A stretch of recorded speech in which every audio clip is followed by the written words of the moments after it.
زده الشرف يا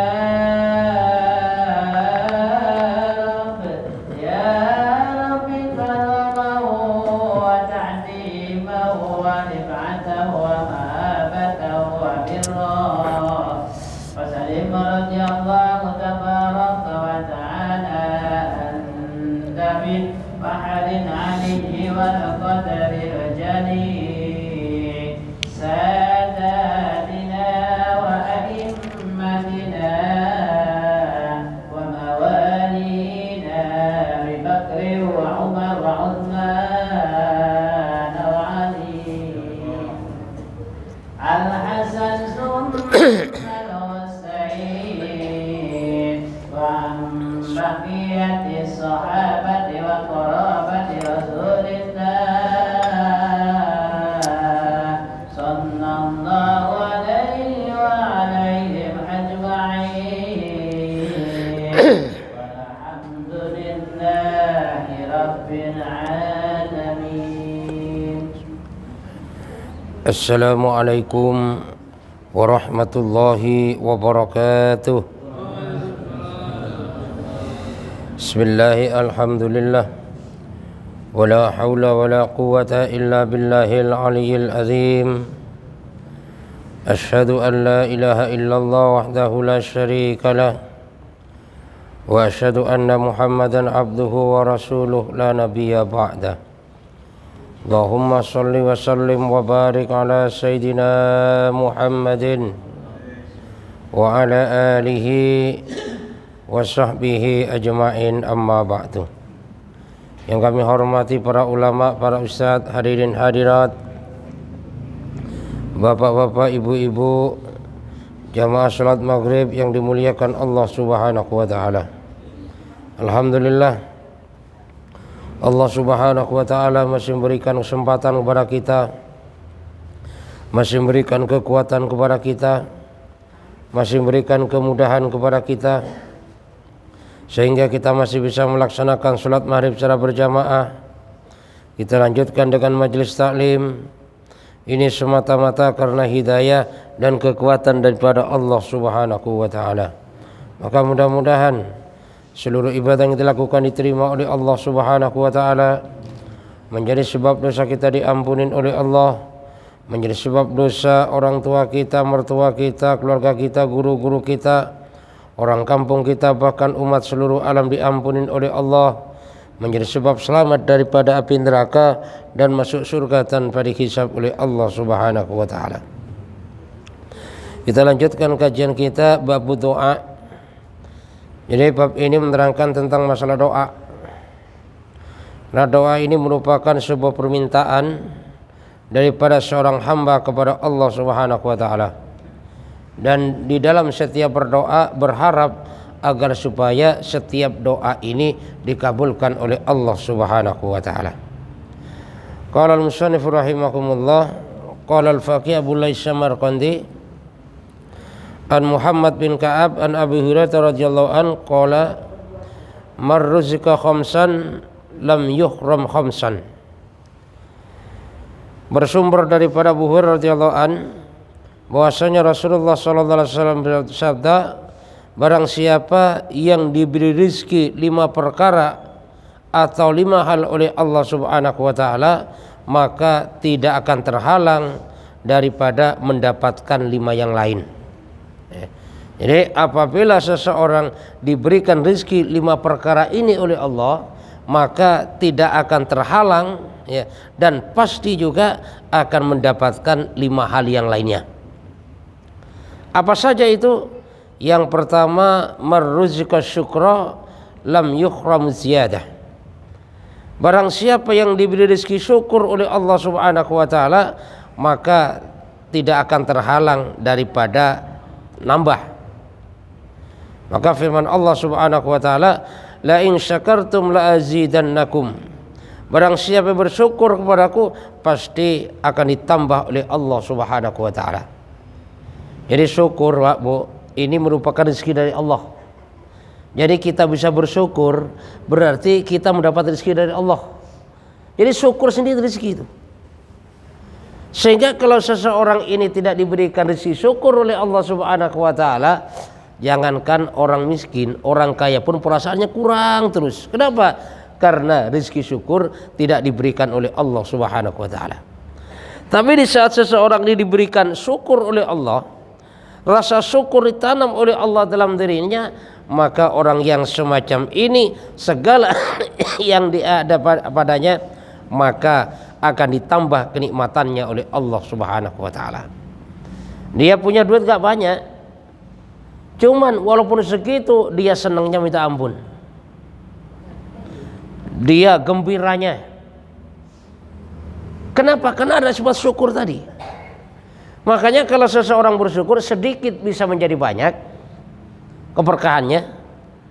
Tapi kalau orang gak bersyukur, banyak terasa cuma sedikit, ya. Jadi kalau orang bersyukur sedikit terasa banyak, tapi kalau orang nggak bersyukur banyak tapi terasanya sedikit. Nah, sebenarnya harta di mana-mana miliaran bahkan triliunan, tapi perasaannya masih kurang. Perasaannya masih belum apa-apa. Makanya Pak, biasanya orang kalau semakin kaya itu biasanya kalau dia nggak punya perasaan syukur pada Allah Subhanahu wa taala, semakin kaya semakin haus akan dunia. Semakin kaya semakin haus atas dunia. Padahal proyeknya sudah di mana-mana. Bahkan udah gagak hitung itu duitnya. Tapi ternyata ada yang nawarin proyek masih juga diambil. Gak dikasih berbagai macam cara. Artinya apa? Semakin orang kaya harta, kalau tanpa adanya perasaan syukur di dalam dirinya, maka tidak akan ada puasnya untuk selamanya. Sampai kapan? Sampai akhirnya mulutnya disumpel dengan tanah alias dengan kematian. Nah, makanya di sini yang pertama, apabila seseorang diberikan rezeki syukur oleh Allah Subhanahu wa taala, maka dia pun akan mendapatkan rezeki keberkahan. Aizada artinya bertambah dari apa yang ada dalam kehidupannya. Sehingga tanda-tanda berkah ini mudah untuk melaksanakan perintah Allah. Hartanya banyak, mudah melaksanakan perintah Allah. Gak punya harta cuma sedikit, mudah melaksanakan perintah Allah. Dia sehat, mudah melaksanakan perintah Allah. Ini yang namanya berkah. Lah berkah bertambah ini akan diberikan oleh Allah Subhanahu wa taala apabila seseorang ini merasakan syukur dan seseorang ini diberikan nikmat syukur oleh Allah Subhanahu wa taala. Wa man rusika sabra lam yuhramus shawab. Dan barang siapa yang diberikan rezeki kesabaran oleh Allah Subhanahu wa taala, maka pahala tidak akan terhalang darinya.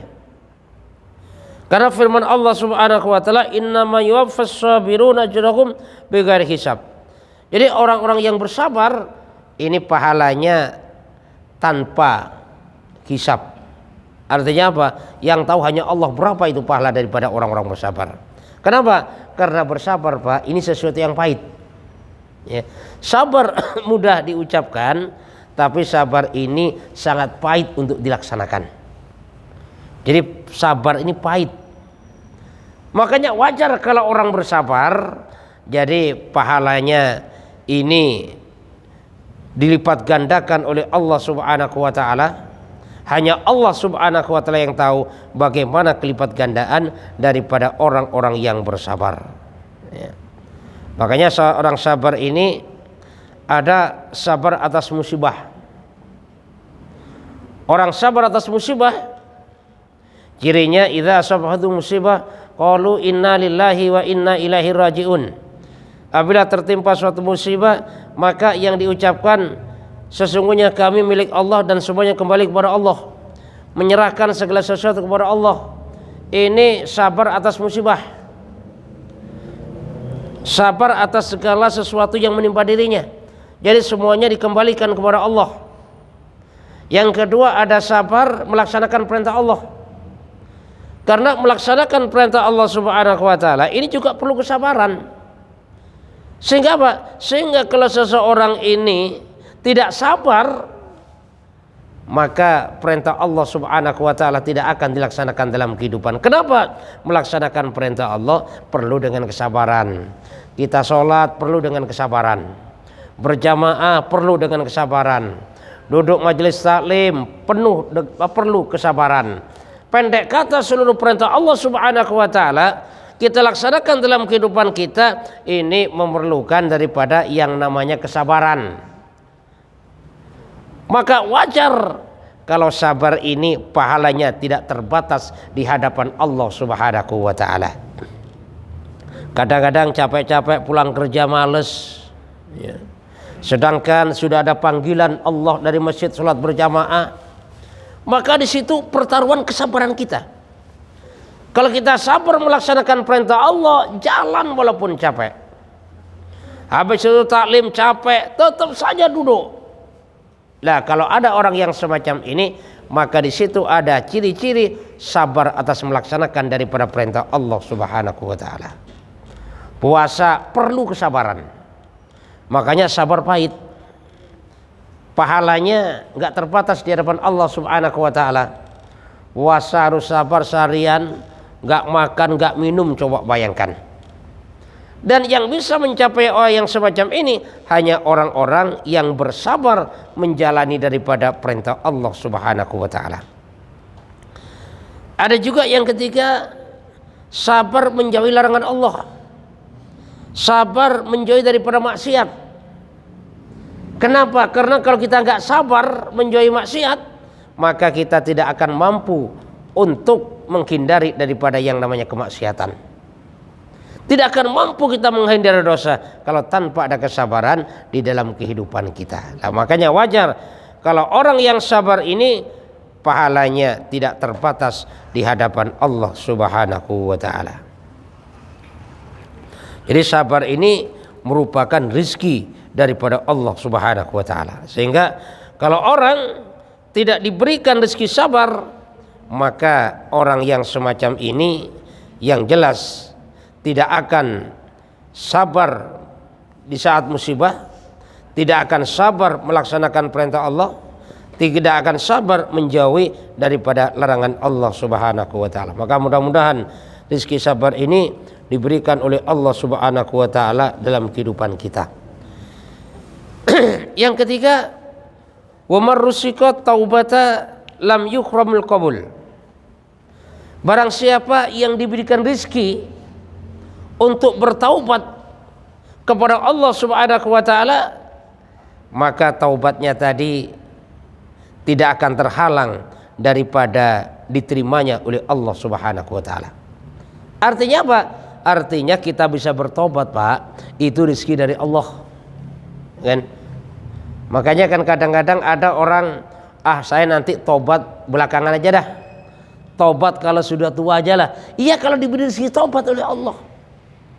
Kalau tidak diberikan rezeki taubat oleh Allah Subhanahu wa taala, walaupun sampai ngap-ngapan, maka dia tidak terbesit dalam hatinya, tidak tergerak hatinya untuk bertobat kepada Allah Subhanahu wa taala.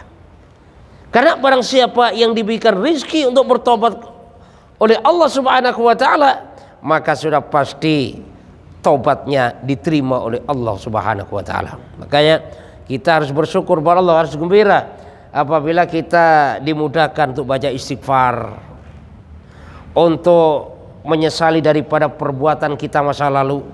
Kita bersyukur kepada Allah. Artinya apa?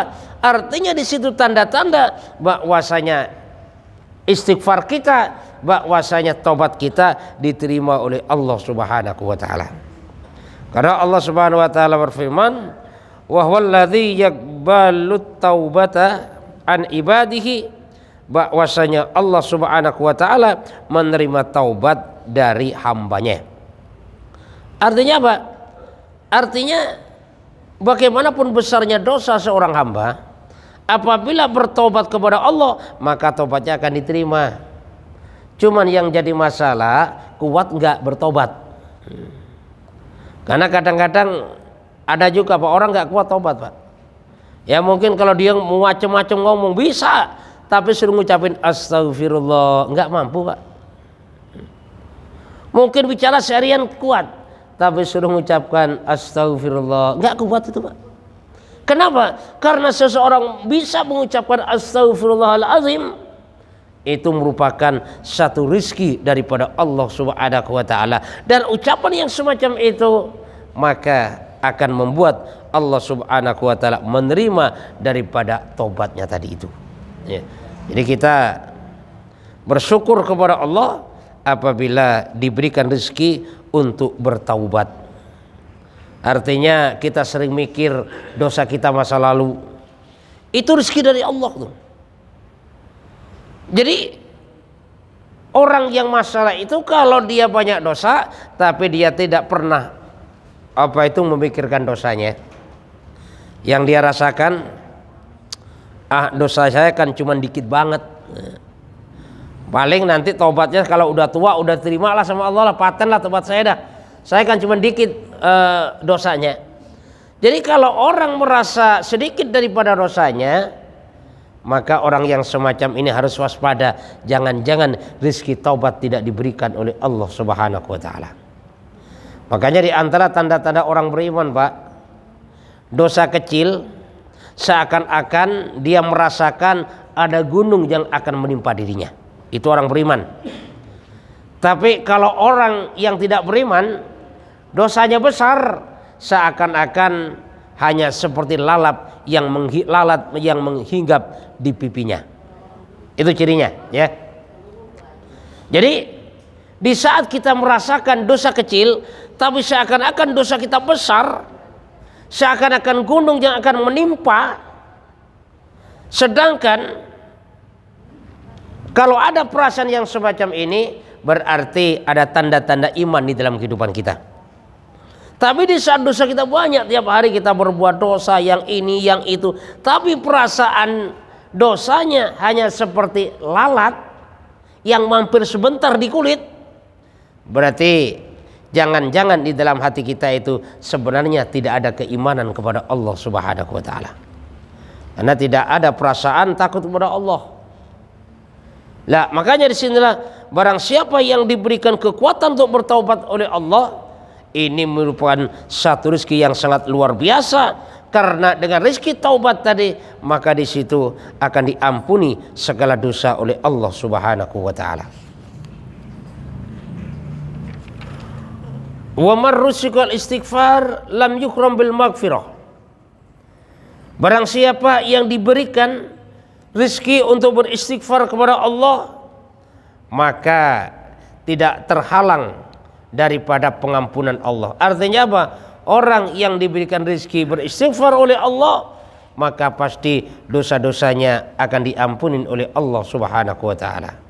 Liqouli ta'ala istaghfiru rabbakum innahu kana ghaffara, beristighfarlah kepada Tuhanmu Allah Subhanahu wa taala, karena Allah Subhanahu wa taala Maha pengampunin daripada yang namanya dosa-dosa ya. Jadi kita bisa mengucap astagfirullah, ini merupakan rezeki Pak. Selama ini kadang-kadang yang kita rasakan atau bahkan yang kita pikirkan, kalau dapat uang segepok baru itu rezeki. Itu yang ada dalam pikiran kita.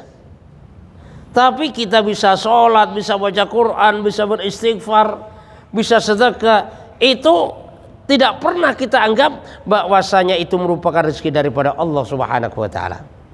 Padahal kita bisa mengucapkan astagfirullahalazim, bisa mengucapkan sallallahu ala Muhammad, bisa mengucapkan la haula wala quwata illa billah, itu merupakan rezeki daripada Allah Subhanahu wa taala. Cuman hal yang semacam itu tidak pernah terpikirkan ya.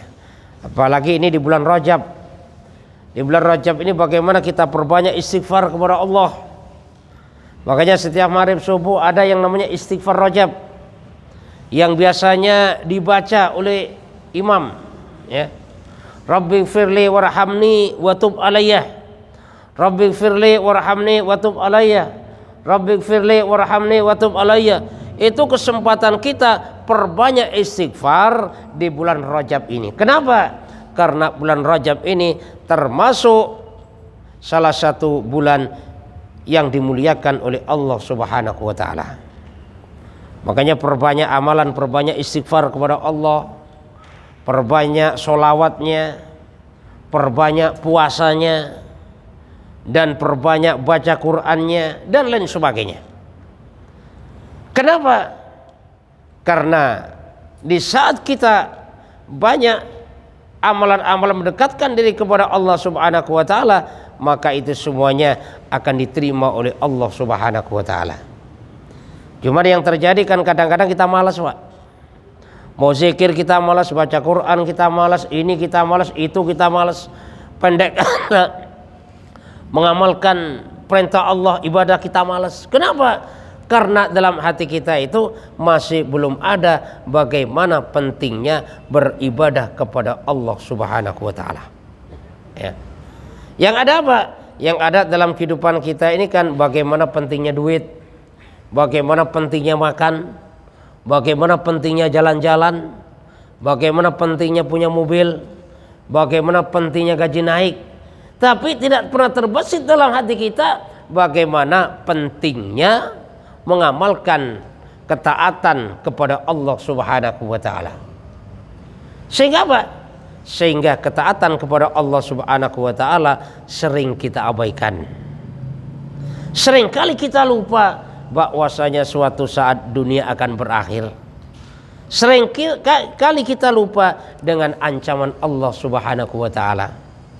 Maka pernah suatu ketika Yazid bin Murid itu dia selalu menangis terus.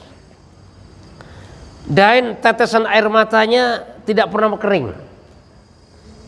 Jadi setiap saat menangis dan selalu mencucurkan daripada air mata. Maka saat ditanya, "Wahai Yazid, kenapa kamu setiap saat selalu menangis? Setiap saat gak pernah kering itu air matamu?"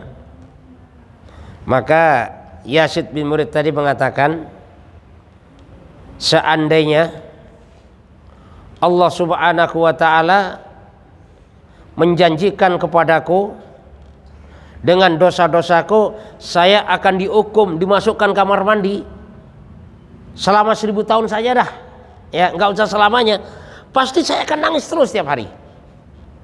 Ini. Jadi kalau seandainya saya dihukum di kamar mandi 1000 tahun aja, saya pasti akan nangis dan tidak akan pernah diam dan tidak akan pernah kering daripada air mata ini. Sedangkan Allah Subhanahu wa taala akan menghukumku dengan dosa yang kita lakukan di dalam api neraka untuk selama-lamanya, yang dimana neraka mulai diciptakan oleh Allah Subhanahu wa taala,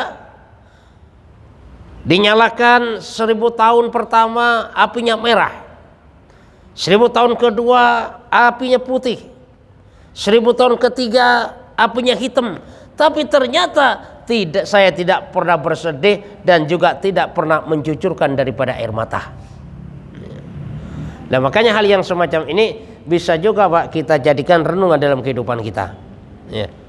Ya mungkin yang kerja ini ada kabar-kabar mau ada PHK besar-besaran, sedangkan gajinya gede, maka bisa jadi gak bisa tidur Pak.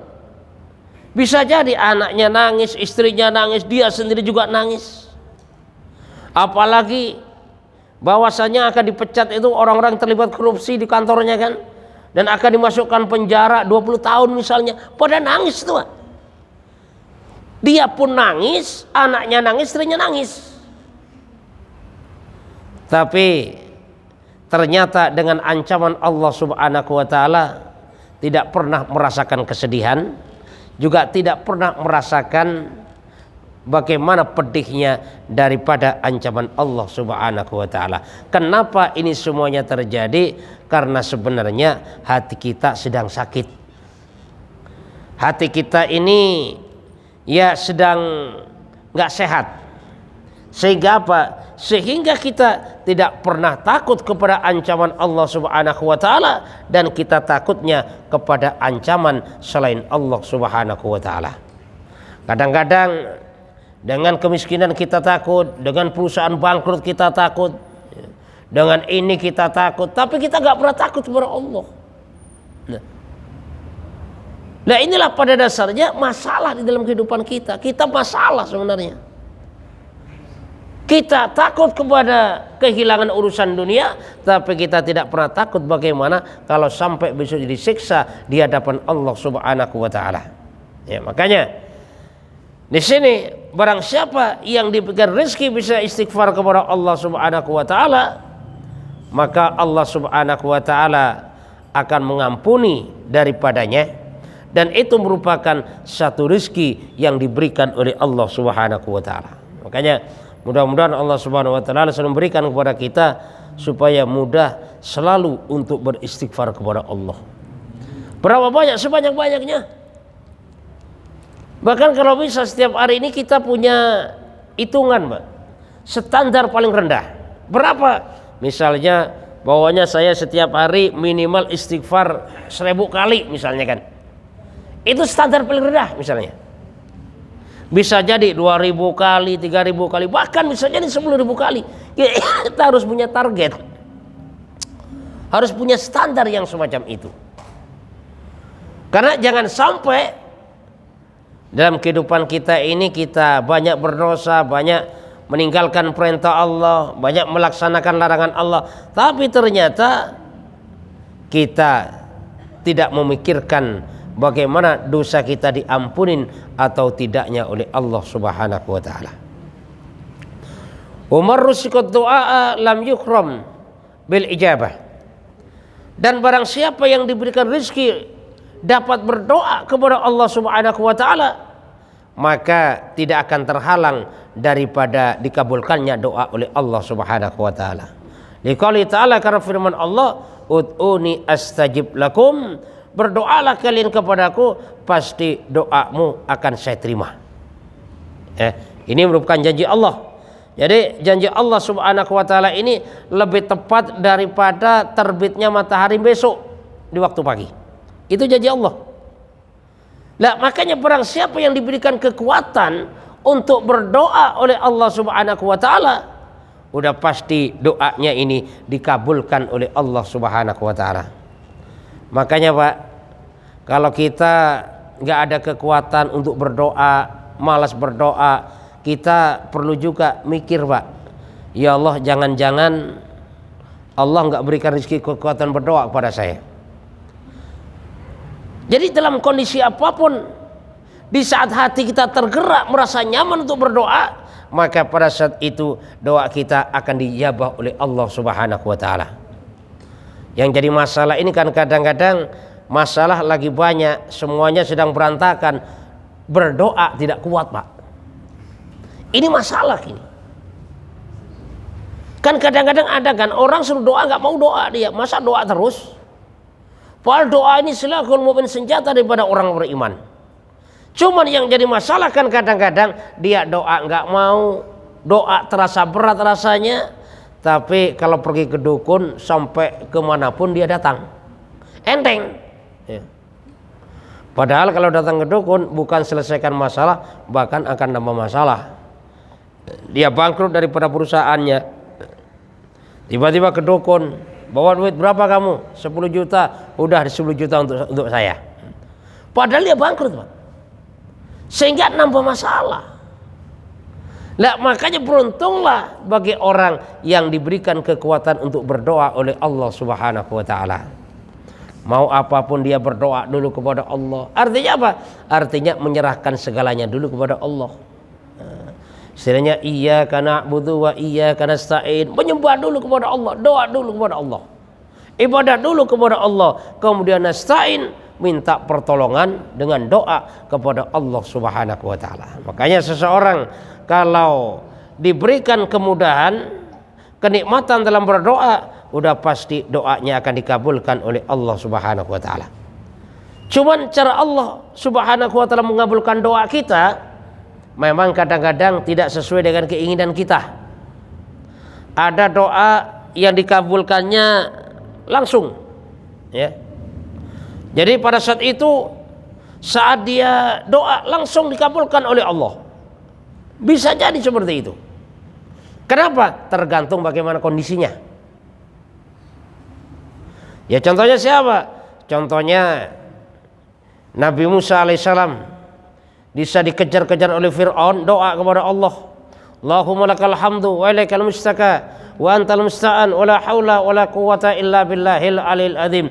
Nabi Musa doa pada saat itu pula dikabulkan doanya oleh Allah dengan diperintahkan memukulkan tongkatnya ke lautan. Doa Nabi Musa langsung diterima oleh Allah Subhanahu wa taala. Kenapa? Karena kondisinya pada saat itu memang harus seperti itu. Dan ada juga doa ini yang dikabulkan oleh Allah Subhanahu wa taala nanti di saat dia memerlukan. Dia sudah lupa doanya, nggak taunya 10 tahun kemudian baru dikabulkan oleh Allah. Bisa jadi Allah lebih tahu. Dan ada juga doa yang dikabulkan oleh Allah Subhanahu wa taala besok di akhirat. Nah, makanya saat doa dikabulkan di akhirat kelak, orang-orang yang doanya dikabulkan di dunia ini semuanya akan menyesal. Ya Allah, kalau tahu gini kenapa nggak dikabulkan di akhirat sini aja ya Allah? Kenapa dikabulkan di dunia? Dan ada juga cara Allah Subhanahu wa taala mengabulkan daripada doa ini, yaitu dengan cara mengampunin dosa-dosanya. Ya, artinya apa? Artinya misalnya orang rajin berdoa tapi dia masih dosanya banyak. Dikabulkan oleh Allah Subhanahu wa taala doanya, tapi dengan cara dosa-dosanya diampunin oleh Allah Subhanahu wa taala. Artinya apa? Setiap doa pasti akan dikabulkan oleh Allah Subhanahu wa taala, dan orang bisa berdoa pada dasarnya itu merupakan satu rezeki daripada Allah Subhanahu wa taala. Maka bersyukurlah kepada Allah apabila hati kita digerakkan untuk berdoa, diberi kemudahan untuk berdoa, diberi kenikmatan oleh Allah untuk berdoa. Itu merupakan rezeki yang sangat luar biasa. Nah, kalau sudah diberi rezeki untuk kekuatan berdoa, maka ijabah sudah pasti diberikan oleh Allah Subhanahu wa taala, ya. Dan Allah Subhanahu wa taala, Pak, ini senang melihat hambanya nangis, ya. Dalam keadaan berdoa senang, Pak. Ya sebagaimana orang tua aja kan, kadang-kadang kalau anaknya kan minta langsung dikasih kan, kayaknya nggak ada seninya juga. Kadang-kadang masih ditahan dulu, ya, supaya agak maksa misalnya kan. Ditahan dulu, kelihatan agak nangis, seneng itu orang tuanya tuh. Sampai akhirnya yang senengnya orang tua kadang-kadang ditahan sampai lama itu. Kenapa? Karena orang tuanya kepingin melihat daripada tangisan anaknya tadi. Itulah ibaratnya Allah Subhanahu wa taala menginginkan bagaimana saat kita doa bersungguh-sungguh. Bahkan kalau kita nggak bisa nangis dalam berdoa ini pun kita dianjurkan agar pura-pura menangis. Dengan pura-pura menangis, maka suatu saat kita akan bisa nangis beneran. Di saat kita doa kepada Allah Subhanahu wa taala bisa menangis, maka itu akan menggetarkan daripada aras Allah Subhanahu wa taala. Sehingga apapun yang kita minta pasti akan Allah berikan. Cuma tadi itu kan, kapan Allah memberikannya, di mana Allah memberikannya, itu semuanya yang tahu hanya Allah Subhanahu wa taala. Yang penting kita sebagai hamba Allah, sebagai orang beriman, kita berusaha selalu berdoa dan kita berusaha selalu minta pertolongan kepada Allah Subhanahu wa taala, dan harus kita sadarin bahwasanya kekuatan doa itu merupakan satu rezeki daripada Allah Subhanahu wa taala yang menjadi tanda-tanda doa seseorang akan dikabulkan oleh Allah Subhanahu wa taala. Itulah ada 5 hal. Kalau memang 5 hal ini diberikan kepada kita sebagai rezeki, maka akan diiringi dengan 5 hal juga, ya. Jadi barang siapa yang diberikan rezeki bersyukur oleh Allah, maka akan diberikan juga keberkahan bertambah. Dan barang siapa yang diberikan rezeki sabar oleh Allah, maka akan diberikan pahala yang tiada batasnya. Dan barang siapa yang diberikan rezeki taubat oleh Allah, maka Allah Subhanahu wa taala tidak akan menghalangi daripada terkabulnya doanya, berterkabul taubatnya. Dan barang siapa yang diberikan kekuatan untuk berdoa oleh Allah Subhanahu wa taala, maka seseorang tadi tidak akan terhalang daripada diijabahkan doanya oleh Allah. Dan barang siapa yang diberikan rezeki istighfar oleh Allah, maka Allah Subhanahu wa taala akan mengiringi dengan pengampunan daripada Allah Subhanahu wa taala, ya. Maka mudah-mudahan Allah Subhanahu wa taala berikan kepahaman kepada kita sehingga setiap hari ini kita semakin meningkatkan ketakwaan kepada Allah, semakin meningkatkan ibadah kepada Allah. Jangan sampai umur semakin bertambah, Pak, tapi ternyata ibadah semakin main-main, ya. Hendaklah umur kita semakin bertambah, kita juga semakin sungguh-sungguh di dalam beribadah kepada Allah Subhanahu wa taala. Targetnya meninggal dalam keadaan husnul khatimah, selamat daripada api neraka dan masuk surga tanpa dihisab oleh Allah Subhanahu wa taala. Subhanakallahumma bihamdika asyhadu an la ilaha illa anta astaghfiruka wa atubu ilaik. Assalamualaikum warahmatullahi wabarakatuh.